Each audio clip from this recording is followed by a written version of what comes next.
السلام علیکم دوستو، کیسے ہیں آپ سب؟ آپ کو اپنے چینل کہانی ود مہناز میں خوش آمدید کہتی ہوں۔ آج جو افسانہ میں آپ کو سنا رہی ہوں اس کا نام ہے آج کی اکبری اصغری، اور اس افسانے کی قلمکار ہیں بینا صدیقی۔ گھر والوں کے بعد اب مکھیوں کے ناشتے کی باری تھی۔ میز پہ اب تک ناشتے کے آثار باقی تھے۔ مکھن میں لتھڑی ہوئی چھری میز پہ پڑی اپنی قسمت کو رو رہی تھی۔ بچوں کے چھوڑے ہوئے دودھ کے گلاسوں اور چائے کی جھوٹی پیالیوں پہ اب مکھیاں ناشتہ کر رہی تھیں۔ ماہین ان سب چیزوں سے بے خبر سر جھاڑ منہ پھاڑ نظریں ٹی وی پہ جمائے مارننگ شو دیکھنے میں مگن تھی۔ اتنے میں اندر سے ایاز کی سہمی سہمی آواز آئی، ماہین میری نیلی ٹائی کہاں ہے؟ مل ہی نہیں رہی۔ ماہین نے غصے سے منہ کمرے کی طرف کر کے کہا، دراز کے نیچے والے خانے کی اوپر والی سائیڈ میں دیکھو اور میرا مارننگ شو خراب نہ کرو، اپنی چیزیں خود سنبھال کے رکھا کرو۔ ایاز خاموش ہو گیا اور جلدی جلدی سیاہ ٹائی لگاتا کمرے سے باہر آیا۔ میں نے کالی ٹائی لگا لی ہے اور سوری، الماری اور کمرہ ذرا الٹ گیا ہے جلدی میں آ کے ٹھیک کر دوں گا۔ توبہ ہے، میں گھر دیکھوں، بچے دیکھوں یا ان حضرت کے کپڑے جوتے، حد ہو گئی ہے۔ ماہین غرائی، نہیں نہیں، تم صرف ٹی وی دیکھو، باقی چیزیں میں دیکھ لوں گا واپس آ کے۔ ایاز کو صبح صبح دھماکوں اور گولہ باری سے ڈر لگتا تھا، اس لیے کان دبائے نکل لیا۔ حقیقت یہ تھی کہ ماہین کو ٹی وی دیکھنے کا انتہا کا شوق تھا کہ باقی کسی اور چیز کو دیکھنے کے لیے ٹائم بچتا ہی نہیں تھا۔ گھر کے کونے کونے میں جالوں کی شاندار نمائش جاری تھی۔ بستروں پہ میلی پھٹی چادریں بچھی تھیں، تولیے چیتڑے ہو کے ادھر ادھر پڑے ملا کرتے۔ میز اور کرسیوں پہ دھول مٹی سے خوبصورت نقاشی کی گئی تھی۔ کھانا زیادہ تر بازار سے آرڈر کیا جاتا۔ جب مہینہ ختم ہونے لگتا اور پیسے کم پڑ جاتے تو نکڑ کے ہوٹل سے سستی دال اور روٹی منگوا کر گزارا کیا جاتا۔ کچن میں برتن اوندھے پڑے رہتے اور مختلف طرح کے بازاری کھانوں کے ڈبے جگہ جگہ بکھرے دکھائی دیتے۔ کوئی بھی جو ان کے گھر چند لمحوں کے لیے آتا بڑی آسانی سے جان سکتا تھا کہ گزشتہ ہفتے کن کن جگہوں سے کھانا منگوا کے کھایا گیا ہے۔ رہے بچے تو حنان اور حریم، دو بچے تھے ماہین اور ایاز کے۔ حنان کو ایسی بیماری تھی کہ ہر وقت ناک بہتی رہتی۔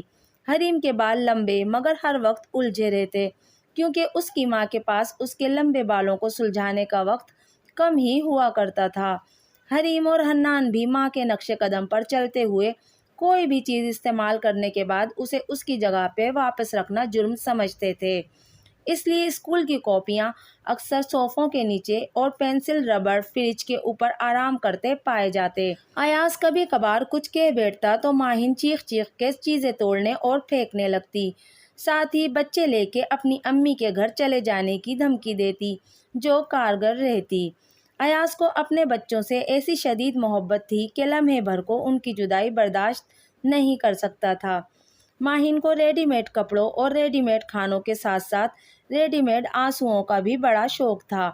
جیسے ہی ایاز کسی بات پہ جھنجلا کے کوئی سخت بات کہہ دیتا، ماہین فٹافٹ بڑی بڑی آنکھوں کے بٹن دبا کے گویا خودکار آنسو نکال لاتی اور ایاز کو ہار مانتے ہی بن پڑتی۔ بنیادی طور پہ ایاز ایک بزدل اور کمزور آدمی تھا۔ ماہین ایاز کے جانے کے بعد اطمینان سے بکھری چیزوں کے بیچ بیٹھ کے ٹی وی پر مارننگ شو دیکھنے لگی۔ بوتلوں میں لٹکی ہوئی منی پلانٹ سے لے کے سلیقے سے بنے ہوئے ڈوریوں والے تولیا اسٹینڈ، بے داغ سفید تولیے، صاف ستھری چادریں، کمروں میں مختصر لیکن صاف ستھرا اور سلیقے سے سجا ہوا فرنیچر۔ رضیہ بیگم نے چھوٹی بہو کے گھر میں قدم رکھتے ہی 100 بار نظر دوڑائی، لیکن پچھلے 1 گھنٹے سے کوئی ایک بات بھی تو ایسی نظر نہ آئی تھی کہ جس پہ وہ کوئی جملہ کس سکتی۔ زبان میں بری طرح کھجلی ہو رہی تھی۔ یہ کیا بات ہوئی؟ زمانوں بعد ساس بہو کے گھر آئے اور اسے کچھ جلی کٹی کہہ کے اپنا ساس ہونے کا حق بھی نہ لے پائے۔ سویرا ان کی چھوٹی بہو تھی جو ان کو شربت کا گلاس دینے کے بعد تخت پہ اخبار دے کے پنکھا چلا کے اب کچن میں گھسی ہوئی تھی۔ گھر بھر میں قیمہ بھوننے کی خوشبو پھیلی ہوئی تھی۔ رضیہ بیگم نے اخبار ایک طرف سرکا دیا کہ ان کو قومی اور بین الاقوامی خبروں سے زیادہ بہو کی خبر لینے میں دلچسپی تھی۔ بہو، یہ ہمارے بچے کب تک واپس آ جاتے ہیں اسکول سے؟ سویرا کچن سے باہر آ کے پسینہ پونچھتے ہوئے بولی۔ بس آتے ہی ہوں گے امی، اسی لیے جلدی جلدی کھانا تیار کر رہی تھی کہ جب تک بچے کپڑے تبدیل کریں میں کھانا گرم گرم میز پہ لگا دوں۔ قیمہ مٹر تو بھون لیا ہے، تھوڑے سے چاول ابال لیے ہیں اور رات کی ارہر کی دال ہے وہ گرم کر لی ہے۔ آپ کو کچھ خاص کھانا ہو تو بتائیے امی۔ اے خدا کو مان بہو رانی، یہ کس جانور کا قیمہ بھوننے بیٹھ گئی ہو؟ یہاں کراچی میں تو سنا ہے کہ گائے بھینس کا تو گوشت اب ملتا ہی نہیں ہے۔ اب تو جانے کن کن جانوروں کا گوشت کاٹتے بیچتے پھرتے ہیں یہ منہ کسائی۔ اف توبہ، تبھی تو کہوں میرا بچہ دانیال اور پوتے سوکھ کے کانٹا ہوئے جا رہے ہیں۔ بلا بلا کھلاتی ہو ان سب کو۔ ارے امی، آپ نے بہت دنوں سے دانیال کو دیکھا نہیں، وہ تو ایک ذاتی توند کے مالک بن چکے ہیں۔ ڈاکٹر نے ان کو وزن کم کرنے کا مشورہ دیا ہے۔ رہ گئے آپ کے دونوں پوتے، تو شایان اور آیان کو میں ہر 6 مہینے بعد چیک اپ کرانے لے جاتی ہوں۔ دونوں بچوں کا وزن ان کی عمر کے حساب سے بالکل مناسب ہے، آپ فکر نہ کیجیے امی۔ سویرا نرمی سے ہنس کے بولی اور رضیہ بیگم کو مزید غصہ آ گیا۔ ارے حد ہو گئی، تمہیں تو کوئی فکر ہی نہیں ہے۔ اب اپنے بیٹے پوتوں کی فکر میں بھی چھوڑ دوں کیا؟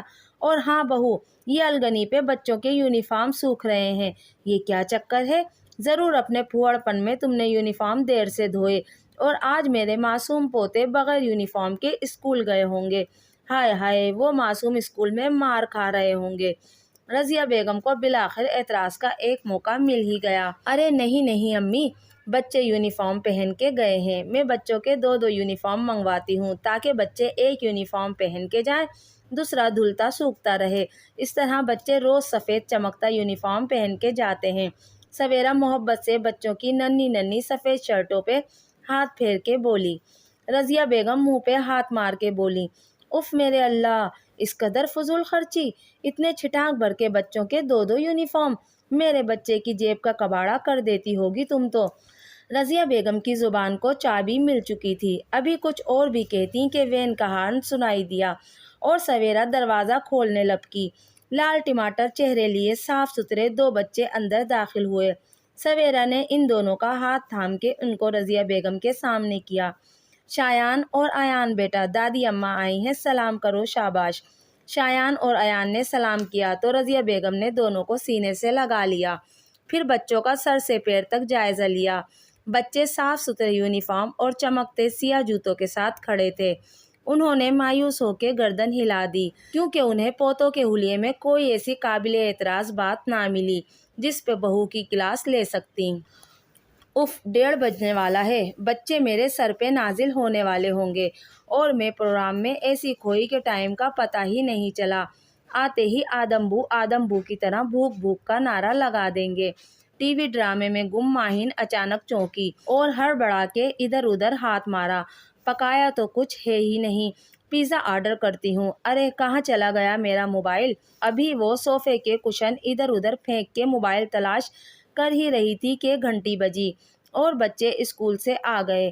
مما کیا پکایا ہے؟ بھوک لگی ہے، حریم نے آتے ہی سلام دعا کے بغیر چیخ کے پوچھا۔ ارے پکایا تو KFC یا پیزا ہٹ والوں نے ہوگا، مما تو صرف آرڈر کرتی ہیں۔ یہ پوچھو کیا آرڈر کیا ہے آج؟ حنان بدتمیزی سے ہنس کے بولا اور جوتے موزے ادھر ادھر اچھال کے اپنا ٹیبلٹ کھول کے صوفے پہ بیٹھ گیا۔ ارے حنان، جوتے موزے ادھر ادھر کیوں پھینک دیے؟ اسکول کی چھٹی ہو گئی کیا؟ کل پھر اسکول جانا ہے کہ نہیں؟ صبح صبح ڈھونڈ مچے گی ان موزے جوتوں کی، مجھ سے مت کہنا تلاش کرنے کو، ماہین غصے سے بولی اور ساتھ ساتھ ہاتھ مار کے موبائل تلاش کرنے لگی۔ مما، جب حنان کے جوتے موزے رکھنے اندر کمرے میں جائیں نا تو میرے جوتے موزے بھی رکھ دیجیے گا اور کھانا جلدی منگوائیں، بھوک لگی ہے۔ حریم جوتے اچھالتی صوفے پہ اوندھی لیٹ گئی۔ ارے دم تو لو، موبائل پتہ نہیں کہاں چلا گیا، ملے گا تو آرڈر کروں گی نا۔ ماہین اب جھنجھلاہٹ میں چیزیں اٹھا کے پھینکنے لگی۔ بچوں کو بھی یہ کھیل دلچسپ لگا، باقی کشن اور چیزیں انہوں نے اچھال پھینکی۔ اتنے میں حنان پانی پینے کچن میں گیا اور مکھن میں لتھڑا ہوا موبائل لیے کچن سے نکلا۔ مما، یہ صبح سے کچن میں پڑا ہے، جب آپ ناشتے کے لیے ٹوسٹ پہ مکھن لگا رہی تھی تب سے یہ وہیں پڑا ہے،